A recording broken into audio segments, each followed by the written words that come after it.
Hi friends, నమస్తే అండి. కిర్రెడ్డి blogs, మీ కవిత మళ్ళీ సరికొత్త రెసిపీతో మేము ముందుకు వచ్చాయండి.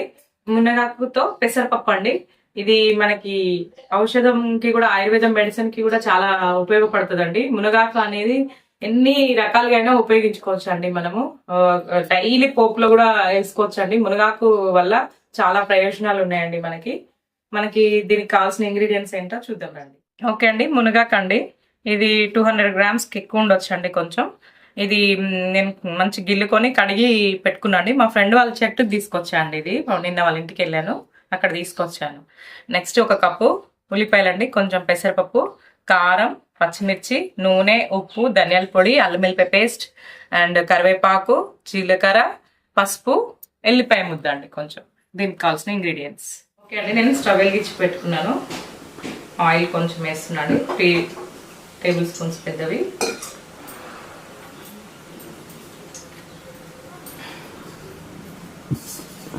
జీలకర్ర. మనకి మునగాకు కారం పొడి వేసుకోవచ్చు అండి. మునగాకు కూర చేసుకోవచ్చు, మునగాకుతో పచ్చడి చేసుకోవచ్చు, మునగాకుతో చాలా రకాల ఇంగ్రీడియంట్స్ చేసుకోవచ్చు అండి. పప్పులో వేయొచ్చు మనము. ఇంకా మనకు నచ్చిన విధంగా మునగాకుతో ఎన్ని రకాలుగా అయినా చేసుకోవచ్చు అండి. మన టేస్ట్ తగ్గట్టు మనం, అంటే మునగాకు ఎంత తీసుకుంటే అంత మంచిదండి. మనకి వీక్లీ వన్స్ తీసుకున్నా కూడా చాలా మంచిదండి. ఓకే అండి, మనకి జీలకర్ర ఫ్రై అయింది. తక్కువ ఆనియన్,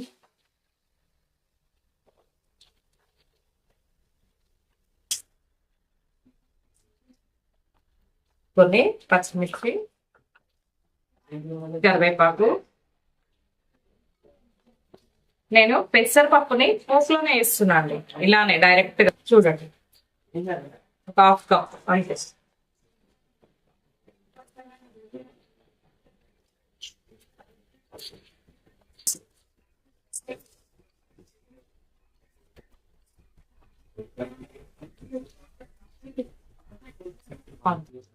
ఓకే అండి, మనం ఎల్లిపాయలు ముద్ద 1 గడ్డ అండి.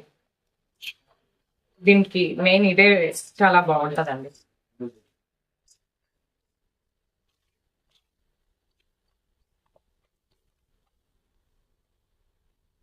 కొంచెం పసుపు,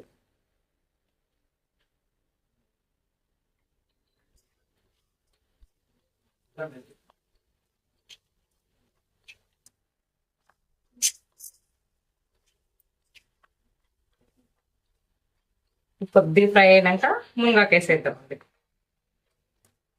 కొంచెం అల్లం వెల్లిపాయ పేస్ట్ కొద్దిగా. దీని ఫ్లేవర్ దానికే కదండి, ఎల్లిపాయ ముద్దే అల్లమే కదండి.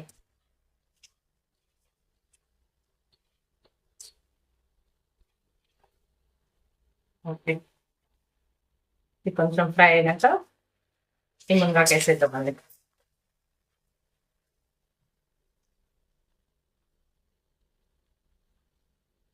మేము ఆర్ఫనేజ్ రన్ చేసినప్పుడు మునగాకు ఎక్కువగా వండి పెట్టేదండి పిల్లలకి. బాగా తినేవాళ్ళు మా పిల్లలు అప్పట్లో.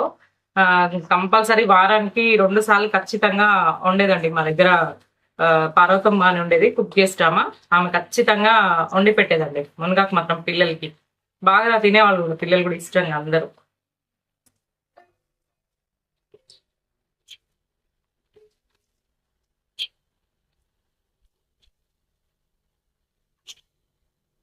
నేను ఎంత చేసినా కొంచెమే అవుతుందండి. చూస్తానికి ఆకు చాలా అనిపిస్తుంది మనకి, ఉడికిన తర్వాత కొద్దిగా అవుతుంది.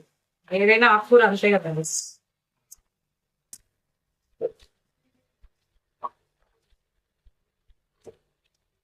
కొంచెం సాల్ట్ వేసి మూత పెడతామండి. కొంచెం వాటర్ లాగా వస్తుంది కానీ కొద్దిగా, అది తర్వాత వస్తున్నాం మీకు. అది వేసి కలిసి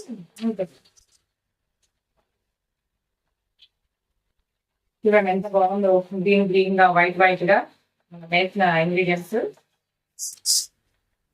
ఓకే అండి, ఒక 2 మినిట్స్ మూత పెడదాం. తింగేసాను మూత. ఓకే అండి, మూత తీసి చూద్దాము. చాలా బాగా కుక్ అయింది చూడండి, అసలు ఎంత మంచి కుక్ అయిందో. మనకి ఇక్కడ స్మెల్ అయితే అది ఎల్లిపాయ స్మెల్ అవి బాగా వస్తుందండి మనకి. కారం వేస్తున్నా అండి, ఒక 2.5 స్పూన్స్ వేస్తున్నాను. ఎవరి రుచికి తగ్గట్టు వాళ్ళు వేసుకోండి, ఎవరు ఎంత తినే తగ్గట్టు. ఇందాక హాఫ్ స్పూన్ సాల్ట్ వేసా కదండి, మిగతా కొంచెం సాల్ట్. నెక్స్ట్ ధనియాల పొడి చెంచా. మనకు ఐరన్ కడాయిలో తినడం వల్ల చాలా ఉపయోగాలు ఉంటాయండి. ఐరన్ దాంట్లో తినడం వల్ల మనం ఇంకా రాతండి వాడేదానికంటే కూడా ఐరన్ వాడితే చాలా మంచిదండి. మట్టి కుండలు కానీ, ఇత్తడి,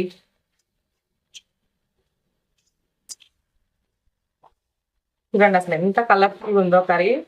సో చూస్తుంటేనే నవ్వుతుంది కదండి. మీకు రైస్లో అయినా, చపాతీలో అయినా, దేంట్లో అయినా చాలా బాగుంటుందండి ఇది.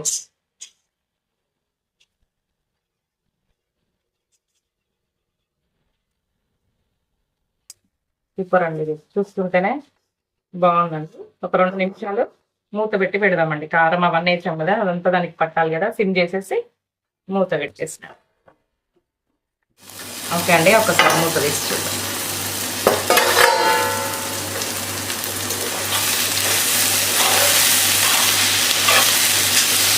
ఓకే అండి, మంచిగా అయిందండి.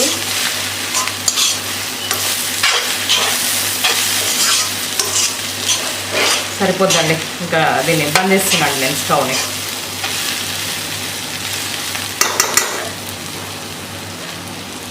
ఓకే అండి, మంచి కుక్ అయిందండి. మనకు కావాల్సిన టైప్లో ఇంకా ఎక్కువ బాగా ఫ్రై అయితే కూడా దాంట్లో ఉన్న పోషకాలన్నీ పోతాయండి. చాలండి మనకి. ఇంకా జొన్న రొట్టె చేసాను ఇప్పుడు నేను, దాంతో టేస్ట్ చేద్దాం.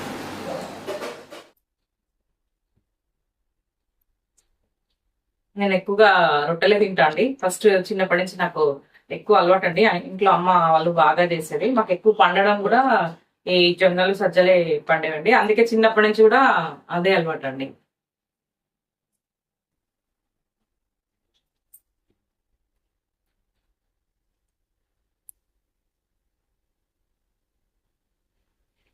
చాలా టేస్ట్ ఉందండి, సూపర్ అండి.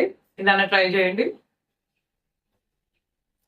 థ్యాంక్ యూ అండి. నెక్స్ట్ రెసిపీతో కలుద్దామండి. బై బై అండి. షేర్ చేయండి, లైక్ చేయండి, కామెంట్ చేయండి. Thank you.